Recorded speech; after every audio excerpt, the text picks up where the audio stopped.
All right, 10.3 is something that's new in terms of equations, but not new in terms of something we haven't already seen before. So I'm going to start with the following, and then I'm going to show you how it works. So we're doing what we call composition of functions. So let's say I have f of x is equal to 2x minus 2. And g of x, thank you. Okay, so here's what I want, all right? When I say to you, I want to find, I'm going to input a value in for x, and I'm going to solve for y. And the y is the output value. So here's what it looks like. If I said, I want to know what f of 2 is, what I'm asking you is, when x is 2, what is y in the equation? I'm asking you, where on the graph will I find 2 and whatever y is? So now what do I do with that 2? Put it in for x and solve, correct? So the answer is 2. So what's the coordinate? 2 and 2. We're okay? All right.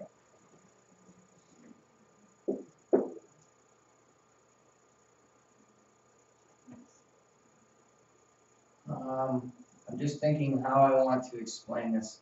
Well, let me do it different. Sorry. Let's do g of x now. So let's do g of 2. So what do I do with that 2 again? Put it in for x, so I've got 2 squared plus 3 times 2. Right? 2 squared is 4 plus 6 is 10. So that coordinate is there. So far we're okay?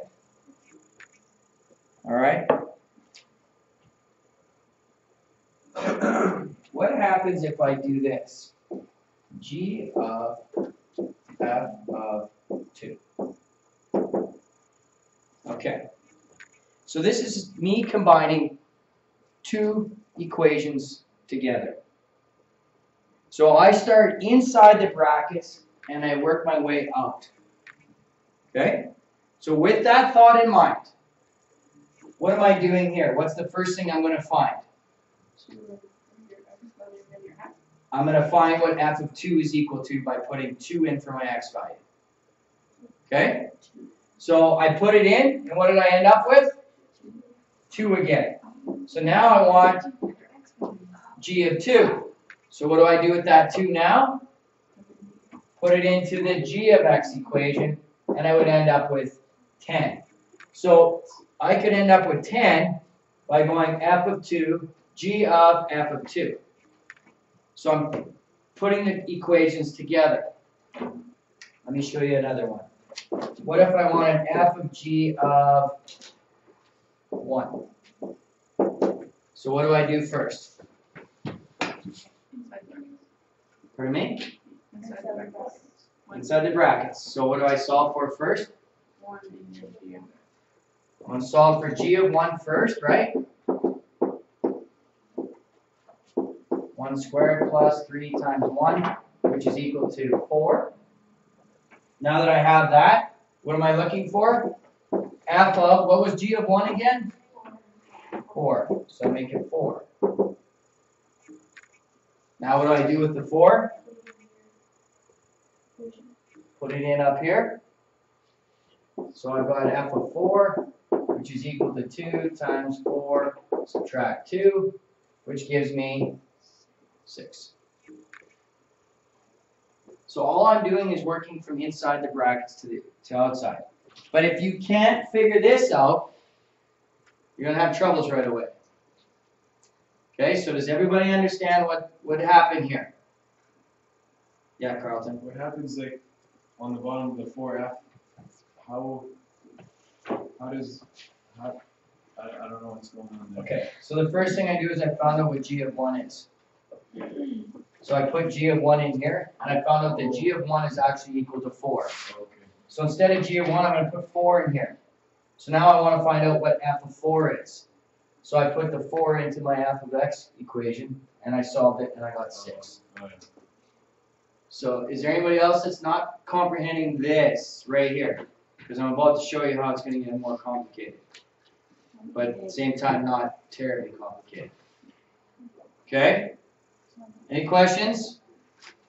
Before I go on? All right. What if I have this? What was the f of x equation, please? 2x minus 2? And what was the g of x equation? X squared plus 3x? Okay. What if I have this?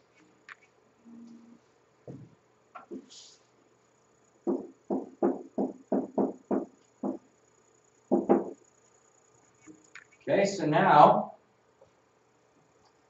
I don't have an actual value that I want to plug in. What am I going to do? What does f of x equal? 2x minus 2? So now I want g of 2x minus 2. So what do I do with that 2x minus 2? 2x minus 2 squared plus 3 times 2x minus 2. So I substituted into g of x for each x value. So it looks like this. 2x minus 2 squared plus 3 times 2x minus 2. Okay? You understand what I did there? Okay? Let's do it the other way now. Just so we can see how it looks and works. Okay, what is g of x again? X squared plus 3x. So I go f of x squared plus 3x. So what do I do with the x squared plus 3x? Substitute it in where? For x, in which equation? Into that equation. 2x squared plus 3x minus 2. So this is what we call composition of functions.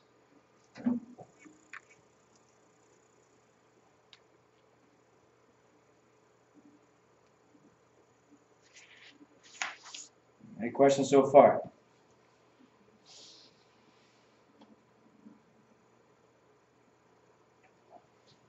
All right. Now, doesn't matter which order I do it in terms of, if it's g of f of x or f of g of x. Did it matter which order? Did they come up to the same thing?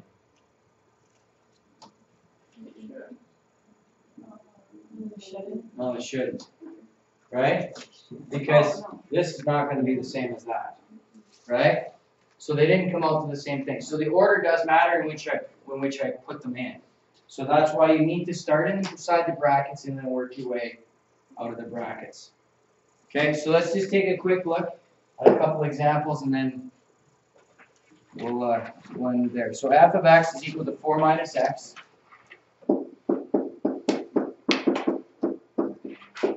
G of x is equal to X squared plus x. Thank you.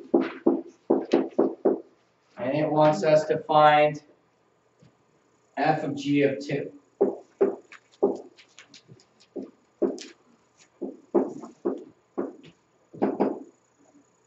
Okay. So what do I do first? Substitute the 2 into the g of x equation? Sure. So I've got g of 2 is equal to 2 squared plus 2, which is equal to 6. So now I want to find f of 6. So I put that into my equation. 4 minus 6, which is equal to minus 2. All right?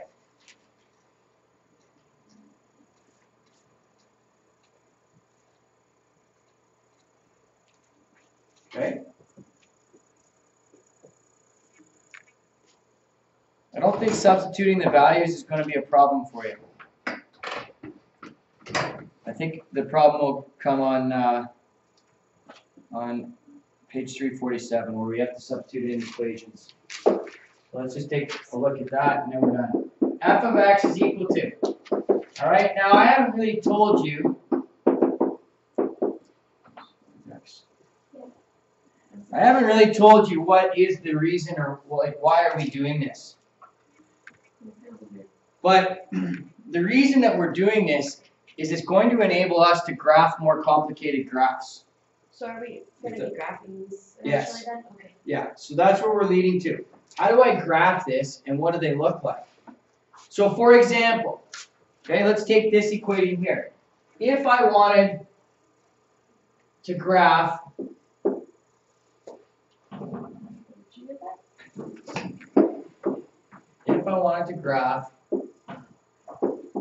this, let's say I wanted to graph that, g of f of x. Okay? So the first thing I need to do is find out what that equation looks like. And once I see the equation, can I graph it? So what is f of x? X minus 3. So I substitute that into that g of x equation, and that gives me square root of x minus 3, like that. Right? So this is g of f of x. So now, can you graph that? Okay, that's one of the graphs that we're supposed to know, right? So here's your square root graph, and where does my square root graph move? Pardon me? Right 3. Like that. Oh, we gotta remember that little fish hook thing there, whatever you want to call it. A little curve. So it's gotta go up and then over, right? Because it's a square root graph. Why is it square rooted? Because I substituted in for the x value in the g of x. And it's square. You got it. It's square root. Okay? So that's where we're going with this.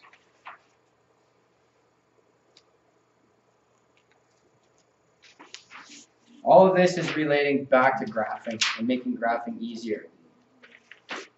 Okay? So that's it. I don't want to do any more of that. That'll give you enough to work on today.